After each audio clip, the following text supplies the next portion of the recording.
Previously in The Count of Monte Cristo, chapter 15, number 34 and number 27, Dantès, locked away in Chateau d'If, spirals through anger and despair, haunted by memories of Mercedes, his father, and Morel.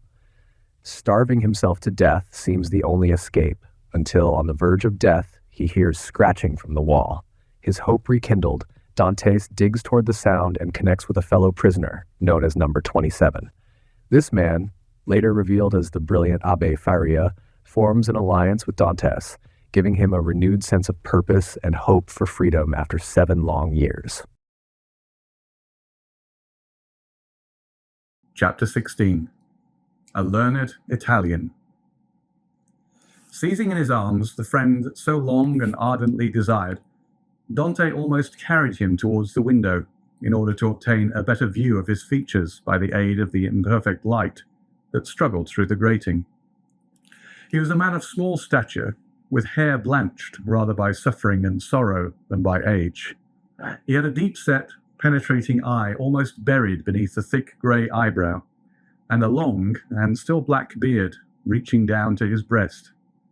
His thin face, deeply furrowed by care, and the bold outline of his strongly marked features betokened a man more accustomed to exercise his mental faculties than his physical strength.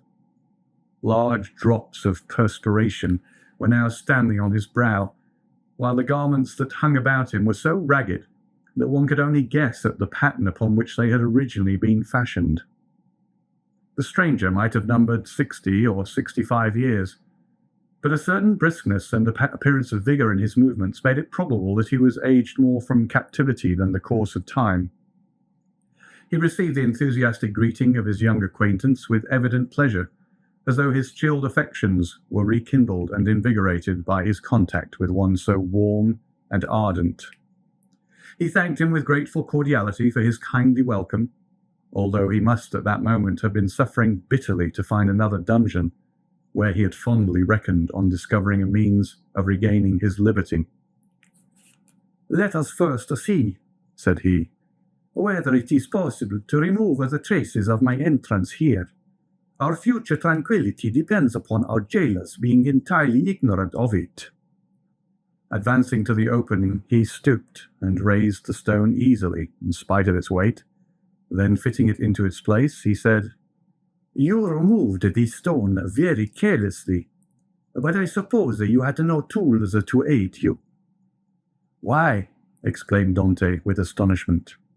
"Do you possess any?" "I made myself some, and with the exception of a file, I have all that are necessary, a chisel, pincers, and a lever." "Oh, how I should like to see those products of your industry and patience." "Well, in the first place, here is my chisel." So saying, he displayed a sharp, strong blade, with a handle made of beechwood. "And with what did you contrive to make that?" inquired Dante. "With one of the clamps of my bedstead, and this very tool has sufficed me to hollow out the road by which I came hither, a distance of about 50 feet. 50 feet, responded Dante, almost terrified. "Do not speak so loud, young man. Don't speak so loud. It frequently occurs in a state prison like this that persons are stationed outside of the doors of the cells, purposely to overhear the conversation of the prisoners." "But they believe I am shut up alone here." "That makes no difference." "And you say that you dug your way a distance of 50 feet to get here?" "I do. That is about the distance that separates your chamber from mine. Only, unfortunately, I did not curve right, for want of the necessary geometrical instruments to calculate my scale of proportion. Instead of taking an ellipsis of 40 feet, I made it 50. I expected, as I told you, to reach the outer wall, pierce through it, and to throw myself into the sea. I have, however, kept along the corridor in which your chamber opens, instead of going beneath it. My labor is all in vain, for I find that the corridor looks into a courtyard filled with soldiers." "That's true," said Dante, "but the corridor you speak of only bounds one side of my cell." There are 3 others. Do you know anything of their situation? This one is built against the solid rock, and it would take 10 experienced miners, duly furnished with the requisite tools, as many years to perforate it. This adjoins the lower part of the governor's apartments, and were we to work our way through, we should only get into some lock-up cellars, where we must necessarily be recaptured. The 4th and last side of your cell faces on. Stop a minute. Now where does it face? The wall of which he spoke was the one in which was fixed the loophole by which light was admitted to the chamber. This loophole, which gradually diminished in size as it approached the outside to an opening through which a child could not have passed, was, for better security, furnished with 3 iron bars, so as to quiet all apprehensions, even in the mind of the most suspicious jailer, as to the possibility of a prisoner's escape. As the stranger asked the question, he dragged a table beneath the window. "Climb up," said he to Dante. The young man obeyed, mounted on the table, and, divining the wishes of his companion, placed his back securely against the wall and held out both hands. The stranger, whom as yet Dante knew only by the number of his cell, sprang up with an agility by no means to be expected in a person of his years, and, light and steady on his feet as a cat or a lizard, climbed from the table to the outstretched hands of Dante, and from them to his shoulders. Then, bending double, for the ceiling of the dungeon prevented him from holding himself erect, he managed to slip his head between the upper bars of the window, so as to be able to command a perfect view from top to bottom. An instant afterwards he hastily drew back his head, saying, "I thought so," and sliding from the shoulders of Dante, as dexterously as he had descended, he nimbly leapt from the table to the ground. "What was it that you thought?" asked the young man anxiously, in his turn descending from the table. The elder prisoner pondered the matter. "Yes," said he at length, "it is so. This side of your chamber looks out upon a kind of open gallery, where patrols are continually passing, and sentries keep watch day and night." "Are you quite sure of that?" "Certain. I saw the soldier's shape, and the top of his musket. That made me draw my head so quickly, for I was fearful he might also see me." "Well?" inquired Dante. "You perceive, then, the utter impossibility of escaping through your dungeon." "Then," pursued the young man eagerly. "Then," answered the elder prisoner, "the will of God be done." And as the old man slowly pronounced those words, an air of profound resignation spread itself over his careworn countenance. Dante gazed on the man who could thus philosophically resign hopes so long and ardently nourished, with an astonishment mingled with admiration. "Tell me, I entreat you, who and what you are," said he at length. "Never have I met with so remarkable a person as yourself." "Willingly," answered the stranger, "if indeed you feel any curiosity respecting one, now alas powerless to aid you in any way." "Say not so. You can console and support me by the strength of your own powerful mind. Pray, let me know who you really are." The stranger smiled a melancholy smile. "Then listen," said he. "I am the Abbé Faria, and have been imprisoned, as you know, in this Château d'If since the year 1811, previously to which I had been confined for 3 years in the fortress of Fenestrelle. In the year 1811 I was transferred to Piedmont in France. It was at this period I learned that the destiny which seemed subservient to every wish formed by Napoleon had bestowed on him a son, named King of Rome even in his cradle. I was very far then from expecting the change you have just informed me of, namely that 4 years afterwards this colossus of power would be overthrown. Then who reigns in France at this moment? Napoleon II? No, Louis XVIII. the brother of Louis XVII? How inscrutable are the ways of Providence! For what great and mysterious purpose has it pleased heaven to abase the man once so elevated, and raise up him who was so abased? Dante's whole attention was riveted on a man who could thus forget his own misfortunes while occupying himself with the destinies of others. Yes, yes, continued he, 'twill be the same as it was in England. After Charles I, Cromwell. After Cromwell, Charles II, and then James II, and then some son-in-law or relation, some Prince of Orange, a stadtholder who becomes a king. Then new concessions to the people, then a constitution, then liberty. Ah, my friend, said the abbé, turning towards Dante and surveying him with the kindling gaze of a prophet, you are young. You will see all this come to pass. Probably, if ever I get out of prison. True, replied Faria. We are prisoners, but I forget this sometimes, and there are even moments when my mental vision transports me beyond these walls, and I fancy myself at liberty. But wherefore are you here? Because in 1807 I dreamed of the very plan Napoleon tried to realize in 1811. Because, like Machiavelli, I desired to alter the political face of Italy, and instead of allowing it to be split up into a quantity of petty principalities, each held by some weak or tyrannical ruler, I sought to form one large, compact, and powerful empire. And lastly, because I fancied I had found my Caesar Borgia in a crowned simpleton, who feigned to enter into my views only to betray me. It was the plan of Alexander VI and Clement VII.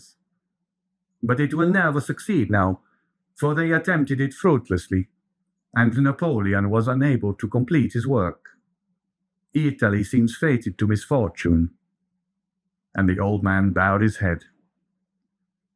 Dante could not understand a man risking his life for such matters.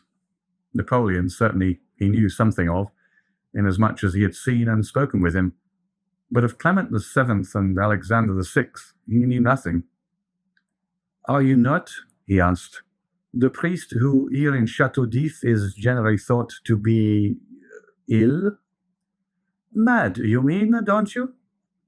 I did not like to say so, answered Dante, smiling. Well then, resumed Faria with a bitter smile, let me answer your question in full, by acknowledging that I am the poor mad prisoner of the Chateau d'If, for many years permitted to amuse the different visitors with what is said to be my insanity, and in all probability I should be promoted to the honor of making sport for the children, if such innocent beings could be found in an abode devoted like this to suffering and despair. Dante remained for a short time mute and motionless. At length he said, Then you abandon all hope of escape?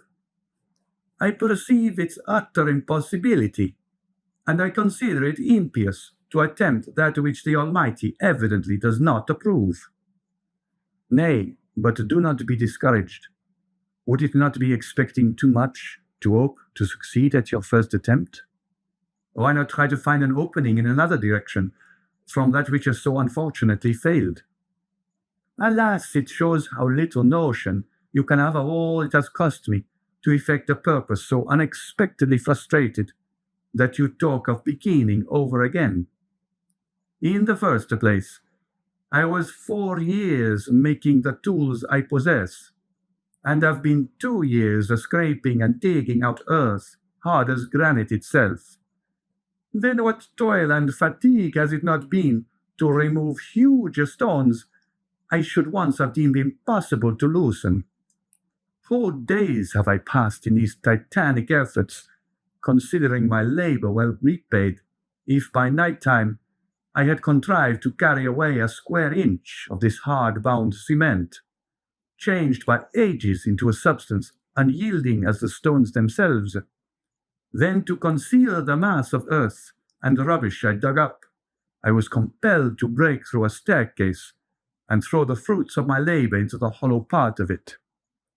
But the well is now so completely choked up that I scarcely think it would be possible to add another handful of dust without leading to discovery. Consider also that I fully believed I had accomplished the end aim of my undertaking, for which I had so exactly husbanded my strength as to make it just hold out to the termination of my enterprise. And now, at the moment when I reckoned upon success, my hopes are forever dashed from me. No, I repeat again, that nothing will induce me to renew attempts evidently at variance with the Almighty's pleasure. Dante held down his head, that the other might not see how joy at the thought of having a companion outweighed the sympathy he felt for the failure of the abbé's plans. The abbé sank upon Edmond's bed, while Edmond himself remained standing. Escape had never once occurred to him. There are indeed some things which appear so impossible that the mind does not dwell on them for an instant. To undermine the ground for 50 feet, to devote 3 years to a labour which, if successful, would conduct you to a precipice overhanging the sea, to plunge into the waves from the height of 50, 60, perhaps 100 feet, at the risk of being dashed to pieces against the rocks, should you have been fortunate enough to have escaped the fire of the sentinels, and even supposing all these perils past, then to have to swim for your life a distance of at least 3 miles ere you could reach the shore, were difficulties so startling and formidable that Dante had never even dreamed of such a scheme, resigning himself rather to death. But the sight of an old man clinging to life with so desperate a courage gave a fresh turn to his ideas and inspired him with new courage. Another, older and less strong than he, had attempted what he had not had sufficient resolution to undertake, and had failed only because of an error in calculation. This same person, with almost incredible patience and perseverance, had contrived to provide himself with tools requisite for so unparalleled an attempt. Another had done all this. Why, then, was it impossible to Dante? Faria had dug his way through 50 feet. Dante would dig 100. Faria, at the age of 50, had devoted 3 years to the task. He, who was but half as old, would sacrifice 6. Faria, a priest and savant, had not shrunk from the idea of risking his life by trying to swim a distance of 3 miles to one of the islands, Dôme, Ratonneau, or Lumière. Should a hardy sailor, an experienced diver like himself, shrink from a similar task? Should he, who had so often, for mere amusement's sake, plunged to the bottom of the sea to fetch up the bright coral branch, hesitate to entertain the same project? He could do it in an hour. And how many times had he, for pure pastime, continued in the water for more than twice as long? At once, Dante resolved to follow the brave example of his energetic companion, and to remember that what has once been done may be done again. After continuing some time in profound meditation, the young man suddenly exclaimed, "I have found what you are in search of." Faria started. "Have you indeed?" cried he, raising his head with quick anxiety. "Pray, let me know what it is you have discovered." "The corridor through which you have bored your way from the cell you occupy here extends in the same direction as the outer gallery, does it not?" "It does." "And is not above 15 feet from it?" "About that." "Well then, I will tell you what we must do. We must pierce through the corridor by forming a side opening about the middle, as it were the top part of a cross. This time you will lay your plans more accurately. We shall get out into the gallery you have described, kill the sentinel who guards it, and make our escape. All we require to ensure success is courage, and that you possess, and strength which I am not deficient in. As for patience, you have abundantly proved yours. You shall now see me prove mine." "One instant, my dear friend," replied the abbé. "It is clear you do not understand the nature of the courage with which I am endowed, and what use I intend making of my strength. As for patience, I consider that I have abundantly exercised that in beginning every morning the task of the night before, and every night renewing the task of the day. But then, a young man, and I pray of you to give me your full attention, then I thought I could not be doing anything displeasing to the Almighty in trying to set an innocent being at liberty, one who had committed no offense, and merited not condemnation. And have your notions changed? Asked Dante with much surprise. Do you think yourself more guilty in making the attempt since you have encountered me? No, neither do I wish to incur guilt. Hitherto I have fancied myself merely waging war against circumstances, not men. I have thought it no sin to bore through a wall or destroy a staircase, but I cannot so easily persuade myself to pierce a heart or take away a life. A slight movement of surprise escaped Dante. Is it possible, said he, that where your liberty is at stake, you can allow any such scruple to deter you from obtaining it? Tell me, replied Faria, what has hindered you from knocking down your jailer with a piece of wood torn from your bedstead, dressing yourself in his clothes, and endeavoring to escape? Simply the fact that the idea never occurred to me, answered Dante.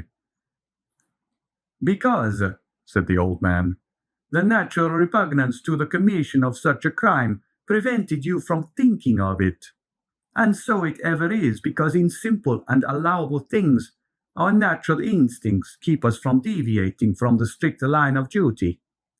The tiger, whose nature teaches him to delight in shedding blood, needs but the sense of smell to show him when his prey is within his reach, and by following this instinct, he is enabled to measure the leap necessary to permit him to spring on his victim. But man, on the contrary, loathes the idea of blood. It is not alone that the laws of social life inspire him with a shrinking dread of taking life. His natural construction and physiological formation. Dante was confused and silent at this explanation of the thoughts which had unconsciously been working in his mind. Or rather soul, for there are two distinct sorts of ideas, those that proceed from the head and those that emanate from the heart.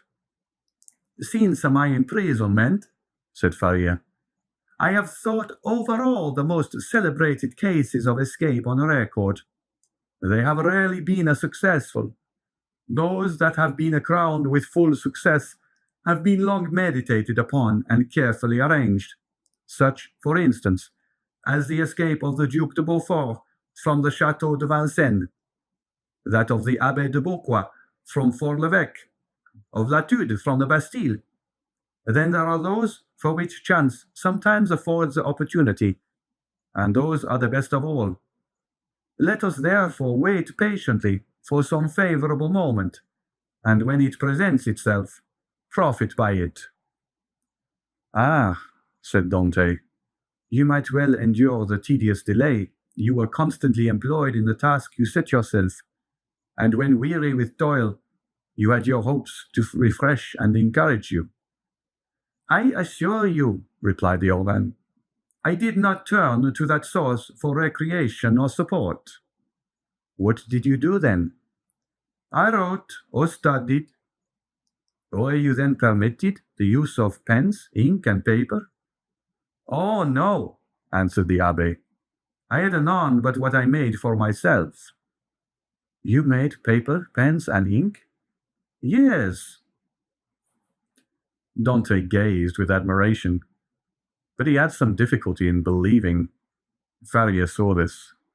When you pay me a visit in my cell, my young friend, said he, I will show you an entire work, the fruits of the thoughts and the reflections of my whole life, many of them meditated over in the shades of the Colosseum at Rome, at the foot of St. Mark's Column at Venice, and on the borders of the Arno at Florence, little imagining at the time that they would be arranged in order within the walls of the Château d'If. The work I speak of is called a treatise on the possibility of a general monarchy in Italy, and will make one large quarto volume. And on what have you written all this? On 2 of my shirts. I invented a preparation that makes linen as smooth and as easy to write on as parchment. You are then a chemist? Somewhat. I know Lavoisier, and was the intimate friend of Cavani. But for such a work you must have needed books. Had you any? I had nearly 5,000 volumes in my library at Rome, but after reading them over many times, I found out that with 150 well-chosen books, a man possesses, if not a complete summary of all human knowledge, at least all that a man need really know. I devoted 3 years of my life to reading and studying these 150 volumes, till I knew them nearly by heart, so that since I have been in prison, a very slight effort of memory has enabled me to recall their contents as readily as though the pages were open before me. I could recite you the whole of Thucydides, Xenophon, Plutarch, Titus, Livius, Tacitus, Strada, Jonandes, Dante, Montaigne, Shakespeare, Spinoza, Machiavelli, and Bossuet. I name only the most important. You are doubtless acquainted with a variety of languages, so as to have been able to read all these. Yes, I speak 5 of the modern tongues, that is to say, German, French, Italian, English, and Spanish. By the aid of ancient Greek, I learned modern Greek. I don't speak it so well as I could wish, but I am still trying to improve myself. Improve yourself, repeated Dante. Why, how can you manage to do so? Why, I made a vocabulary of the words I knew, turned, returned, and arranged them, so as to enable me to express my thoughts through their medium. I know nearly 1,000 words, which is all that is absolutely necessary, although I believe there are nearly 100,000 in the dictionaries. I cannot hope to be very fluent, but I certainly should have no difficulty in explaining my wants and wishes, and that would be quite as much as I should ever require.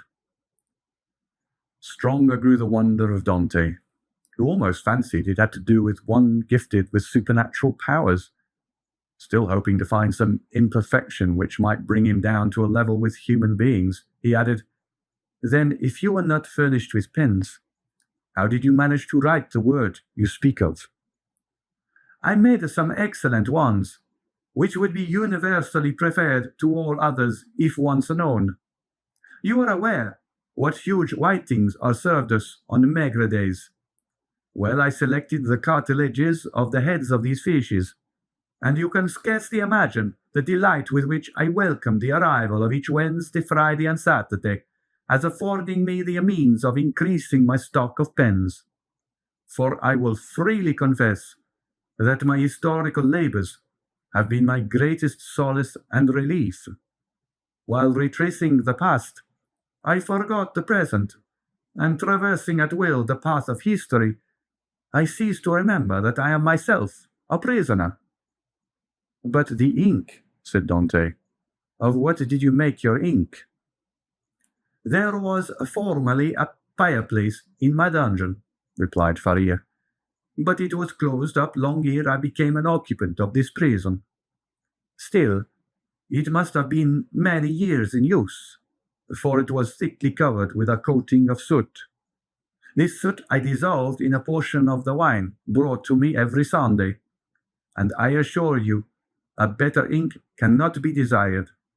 For very important notes, for which closer attention is required, I pricked one of my fingers, and wrote with my own blood. And when? asked Dante. May I see all this? Whenever you please, replied the abbé. Oh, then let it me directly, exclaimed the young man. Follow me, then, said the abbé, as he re-entered the subterranean passage, in which he soon disappeared, followed by Dante.